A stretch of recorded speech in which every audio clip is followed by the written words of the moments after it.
BRS MLC Kalvakuntla కవితకు big relief దక్కింది. Delhi liquor policy కేసులో నిందితురాలుగా ఉన్న కవితకు సుప్రీంకోర్టు బెయిల్ మంజూరు చేసింది. కవిత పిటిషన్పై విచారణ జరిపిన బీఆర్ గవాయ్ జస్టిస్ విశ్వనాథన్తో కూడిన ధర్మాసనం బెయిల్ మంజూరు చేసింది. కవిత తన పాస్పోర్ట్ను సరెండర్ చేయాలని సుప్రీంకోర్టు ఆదేశించింది. 2 కేసుల్లో 10 లక్షల విలువ గల బాండ్ దాఖలు చేయాలని సూచించింది. ఇరువైపులా వాదనలు విన్న ధర్మాసనం కవితకు బెయిల్ మంజూరు చేసింది. ఈడీ, సీబీఐ కేసులో బెయిల్ ఇస్తున్నట్లు ధర్మాసనం పేర్కొంది. బెయిల్ మంజూరుకు సుప్రీంకోర్టు 3 ప్రధానమైన కారణాలు చెప్పింది. సీబీఐ తుది ఛార్జ్షీట్ దాఖలు చేసిందని, ఈడీ కూడా దర్యాప్తు పూర్తి చేసిందని పేర్కొంది. నిందితురాలు జైల్లో ఉండాల్సిన అవసరం లేదంది. మహిళగా కూడా పరిగణించాల్సి ఉందని అభిప్రాయపడింది. అందుకే బెయిల్ మంజూరు చేస్తున్నట్లు ధర్మాసనం వెల్లడించింది. లిక్కర్ పాలసీ కేసులో ఈ ఏడాది మార్చి 15న ఈడీ కవితను అరెస్ట్ చేసింది. మనీ లాండరింగ్ నిరోధక చట్టం కింద అరెస్టు చేసినట్లు ఈడీ పేర్కొంది. కవిత అరెస్టు సమయంలో ఆమె నుంచి 5 సెల్ ఫోన్లను స్వాధీనం చేసుకున్నారు. అనంతరం కవితను తీహార్ జైలుకు తరలించారు. ఢిల్లీ మద్యం విధానంలో అక్రమాలు చోటు చేసుకున్నాయంటూ 2022 ఆగస్టులో సీబీఐ కేసు నమోదు చేసింది. ఇదే కేసులో హైదరాబాద్కు చెందిన మద్యం వ్యాపారి అరుణ్ రామచంద్ర పిళ్ళై వాంగ్మూలాన్ని సేకరించిన అనంతరం కవితకు నోటీసులు జారీ చేసింది. మరోవైపు ఢిల్లీ మద్యం టెండర్ల వ్యవహారంలో సౌత్ లాబీ తరపున కోర్టులు చేతులు మారాయనే కోణంలో ఈడీ దర్యాప్తు ప్రారంభించింది. అరుణ్ రామచంద్ర పిళ్ళై రిమాండ్ నివేదికలో అతనికి కవిత బినామీగా పేర్కొంది.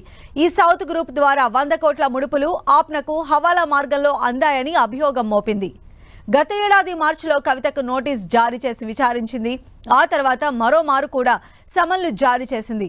అవి మహిళలకు ఉన్న హక్కులను ఉల్లంఘించేలా ఉన్నందున వాటిని కొట్టేయాలని ఆమె గత ఏడాది మార్చి 15న సుప్రీంకోర్టును ఆశ్రయించి అప్పట్లో ఉపశమనం పొందారు. సరిగ్గా ఈ ఏడాది అదే రోజు ఆమెను ఈడీ అరెస్టు చేసింది. ఇదిలా ఉండగా జైల్లో ఉన్న కవిత ఇటీవల అస్వస్థతకు గురయ్యారు. ఆమెను ఈ నెల 22న ఎయిమ్స్ ఆసుపత్రికి తరలించి చికిత్సను అందించారు. భర్త అనిల్ సమక్షంలో పరీక్షలు నిర్వహించి అదే రోజు మధ్యాహ్నం 2 గంటలకు జైలుకు తరలించారు. ఇక అంతకుముందు జూలై 16న తొలిసారి అస్వస్థతకు గురయ్యారు. అప్పుడు దీన్ దయాల్ ఉపాధ్యాయ ఆసుపత్రిలో చికిత్స అందించారు.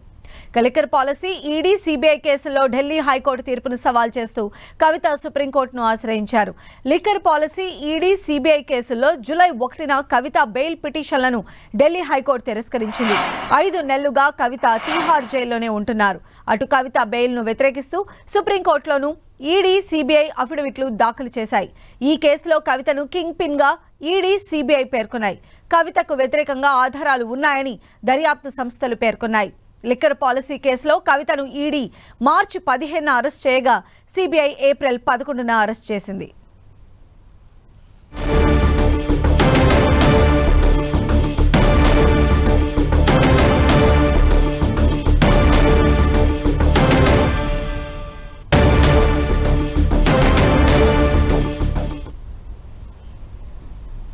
ఎమ్మెల్సీ కవితకు బెయిల్ రావడం సంతోషంగా ఉందన్నారు ఆమె మామ కృష్ణారావు. లిక్కర్ పాలసీతో కవితకు సంబంధం లేదన్నారు. కవిత కడిగిన ముత్యంలా నిర్దోషిగా కేసు నుంచి బయటపడతారంటున్న రామకృష్ణారావుతో మా ప్రతినిధి Gopi face to face. Jail జీవితం తర్వాత కవిత తీహార్ జైలు నుంచి విడుదల కాబోతున్నారు. సుప్రీంకోర్టు కవితకి లిక్కర్ పాలసీ, ఈడీ, సీబీఐ 2 కేసుల్లో కూడా బెయిల్ మంజూరు చేయడం జరిగింది. ప్రస్తుతం కవిత మావగారు రామకృష్ణరావు గారు మాతో పాటు ఉన్నారు. కవిత భర్త అనిల్ గారి తండ్రి. సార్, మీ కోడలు 5 నెలల పాటు తీహార్ జైల్లో ఇక్కడ గడిపారు. లిక్కర్ కేసులో అరెస్ట్ చేశారు. అసలు ఈ అరెస్ట్ ఎట్లా చూస్తారు? ఈరోజు సుప్రీంకోర్టు ఆవిడకి బెయిల్ ఇవ్వడం జరిగింది 5 నెలల తర్వాత. సో ఎట్లా ఉంది మీకు ఈరోజు ప్రొసీడింగ్స్కి హాజరయ్యారు కదా?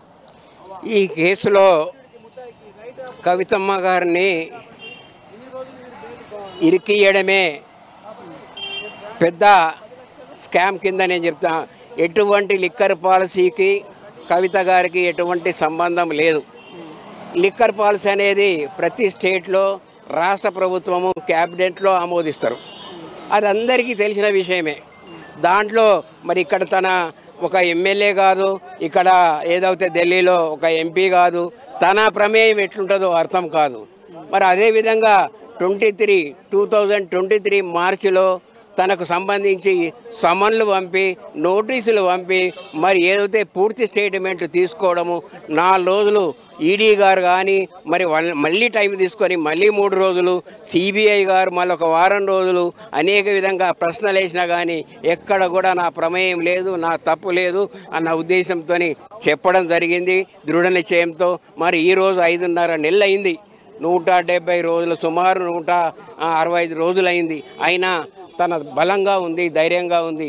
ఎందుకంటే మనిషికి కష్టాలు రావచ్చు, పర్వాలేదు, మనం ఏం తప్పు చేయలేదు కాబట్టి తప్పకుండా ఒకరోజు కాకపోతే ఆలస్యం కావచ్చు, తప్పకుండా ధర్మం గెలుస్తుంది అనేది